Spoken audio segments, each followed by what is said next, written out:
Hi mga negs, for today's vlog. So today is November 1. Yan, uwi muna kami ni Miss Tin Moto sa kanila.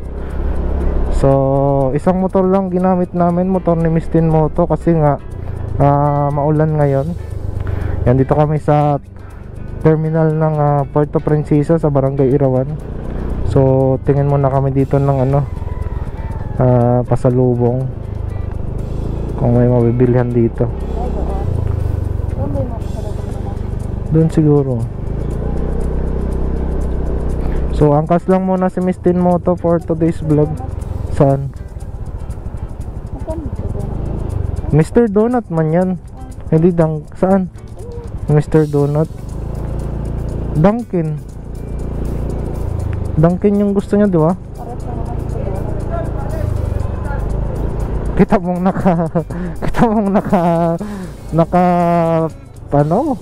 Full pack. So ayun mga negs, ngayon lang tayo nakaikot dito sa terminal ng bagong terminal ng Puerto Princesa. Ayan, terminal tour muna tayo bago tayo bumiyahe. So maganda na yung terminal namin dito mga negs. Saka isa pa sa ipagmamalaki ko, napakalinis. Hindi lang yan dito sa terminal namin sa buong Puerto Princesa at sa lalawigan ng Palawan, malinis dito.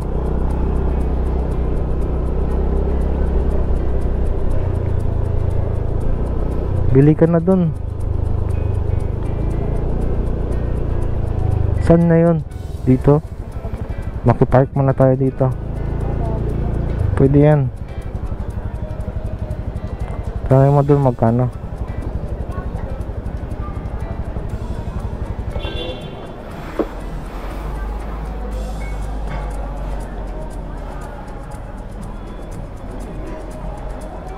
So nakabili na kami ng pasalubong ni Miss Tin Moto. Ayan. So All Souls Day nga pala ngayon mga negs. So kahapon dyan sa terminal ng Puerto Princesa, sobrang daming tao, punuan talaga. Ngayon medyo laylo na kasi mga nakabiyahe na yung mga tao na umuwi sa kanilang bayan, So ngayon biyahe tayo. Napunan lang kami ng biyahe kasi nga umulan. Kaya na pa sana kami mga alas 12. So natanghalian lang tayo ng gising kasi alam nyo na, pagod sa trabaho, kailangan ng konting pahinga. Whoops! By the way, bago mo ipagpatuloy ang video ito, kung hindi ka pa nakasubscribe sa ating channel, please hit the subscribe button dyan sa baba para mapanood mo yung mga vlogs natin dito sa Palawan, Ito lang ayaw ko mga negs, kapag gumagamit tayo ng maliit na motor tulad nitong Honda Beat, sakat sa likod. Ayun, nandito na nga kami ni Miss Tin Moto sa Barangay Santa Lucia dito sa Puerto Princesa. Kung nakikita nyo ngayong kalsada dito sa amin, napakalapad na. Tsaka sa magkabilang gilid mayroon ng mga solar street lights. Yan. So parang itong sa Maynila Expressway na unlimited pag napunta kayo dito sa Palawan. Ganon ang kalsada sa amin. Wag lang yung ayos pa, sinisira na. Charis. Maganda na dito. Yung last time na umuwi kami na Miss Tin Moto mga next summer lang, kagabi na kami umuwi nun. Sobrang liwanag dito, munto kami. Imagine kung buong Palawan north and south talagyan ng mga solar street lights. Hindi na natin kailangan magkabit ng ekstrang ilaw dahil sa biyahe natin paliwanag na yung kalsada.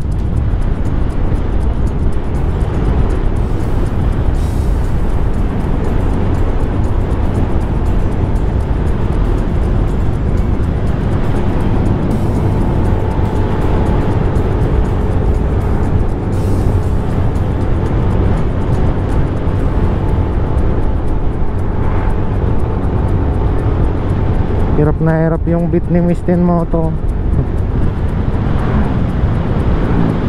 So as you can see mga negs, walang gaanong sasakyan ngayon na bumiyahe.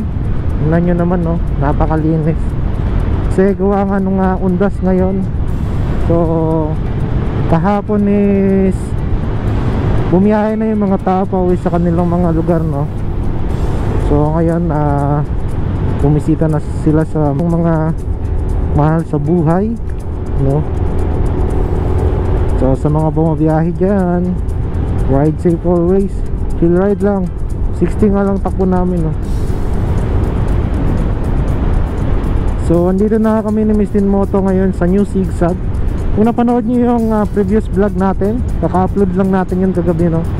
So dumaan kami doon sa Old Zigzag, which is maraming mga curve. Ito naman yung tinatawag namin dito na New Zigzag. So ito na yung laging dinadaanan ng mga bumabiyahe papuntang south ng Palawan, no. Yan. Kung makikita nyo, so maayos yung kalsada dito, naka-asfalto.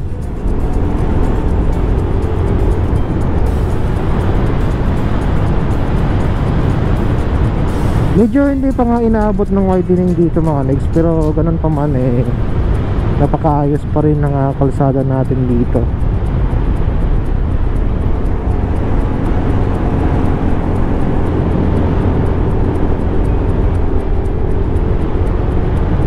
Parang nasobrahan ata sa lambot yung gulong ni Mistin Moto. Hindi ko nga dinagdagan ng hangin kasi nga basa yung kalsada. So kapag kumukurbada siya, umaano, yun, may bato. Balikan natin yung bato, tanggalin natin. Dito ka muna. Huwag ka motor.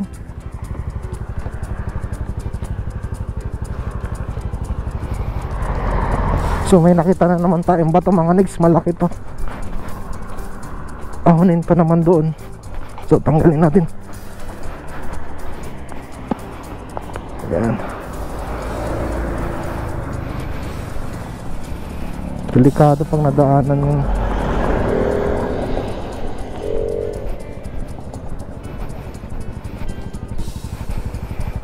putik.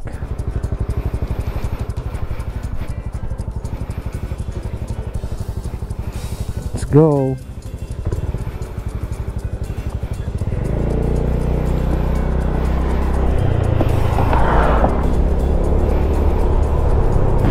Kapag may nakita rin kayong malaking bato sa kalsada mga negs, no, mas lalo pag nasa gitna, so pakidampot nyo na rin. Pero ingat lang kayo, alam nyo, malaking bagay na yan, malaking tulong na yan sa iba nating mga kapwa riders or nagmamaneho, no. Kasi nga kung mga napapanood nyo yung mga nadidisgrasya sila dahil sa may biglaang bato, no, madadaanan ng kanilang gulong. So kahit sa ganung bagay nakakatulong tayo, no.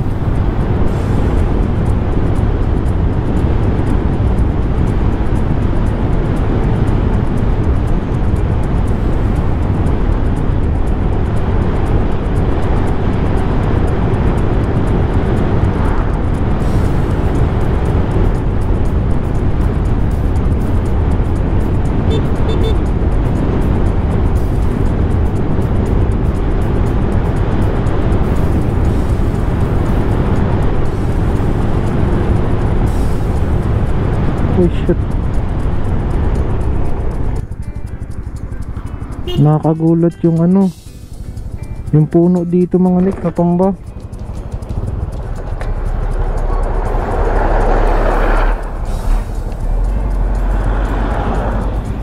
Pag hindi ka nakabantay, nako, pagkataw-hataw.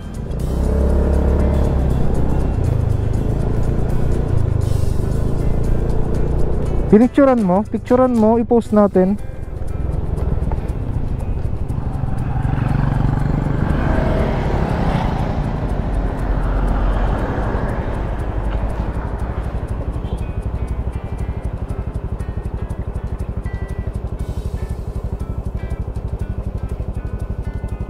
May signal dito? Wala. Para makita.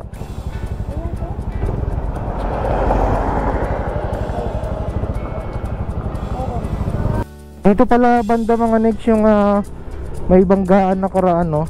Sa may sigsag. Layo pala ng kinaladkad, oh. Mula dito sila. Ayan yung skid mark, oh, kung nakikita nyo. Yun, oh. Ang layo ng pagkakaladkad sa kanila. Yun, oh, skid mark, oh. Tapos tumabi na siya dito. Grabe.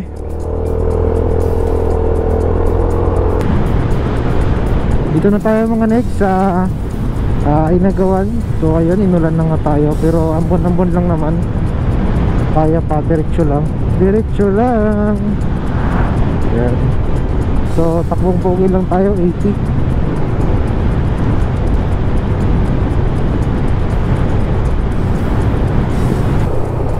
Sa likod. Yung bag natin dala mo? Yung bag dala mo? Ha?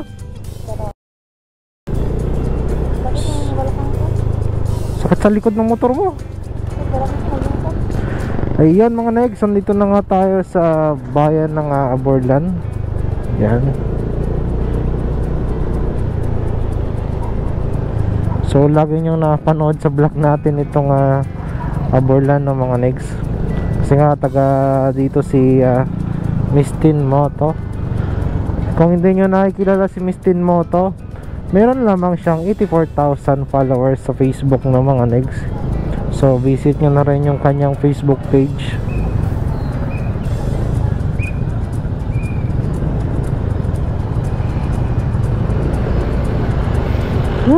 Sakit sa likod ng motor na to. Nakakapagod.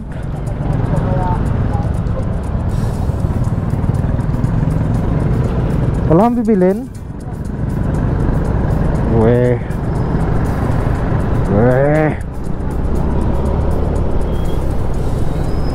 Don't you worry, gonna see you, baby. Mampuno na naman dito mga next. Sa may harap ng munisipyo ng Aborlan. Yan sa kaliwa natin. Yan mga next, papasok na kami dito kila Mistin Moto. Dito pala sa kanila maraming palm tree, oh. Ayun, sa kanan natin, oh.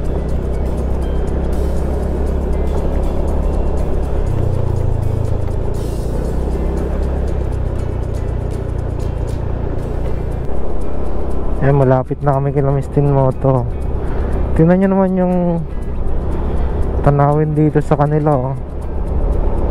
Ayan, oh. Daming kalabaw. Dami palang kalabaw dito.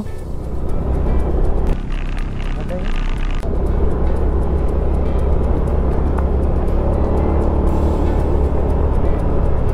Kunti na lang nagatanim dito, no? Yan lang. Sabog yan, eh. Ano yan? Saboy.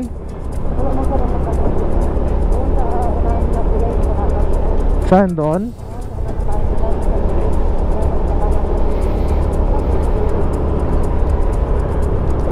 Saboy lang ito.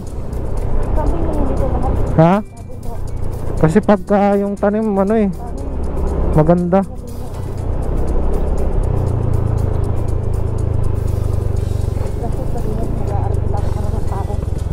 At least maganda yung palay mo. Parehas lang din pagalingan.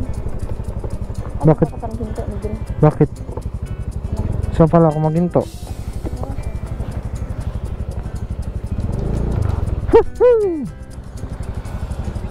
Malambot tuloy yung lupa.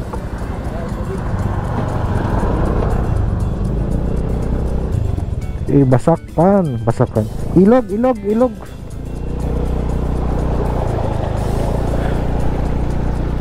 Hala, lalim.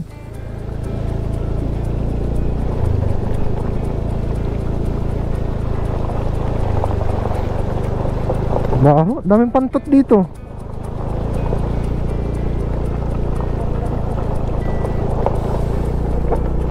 Libre washing.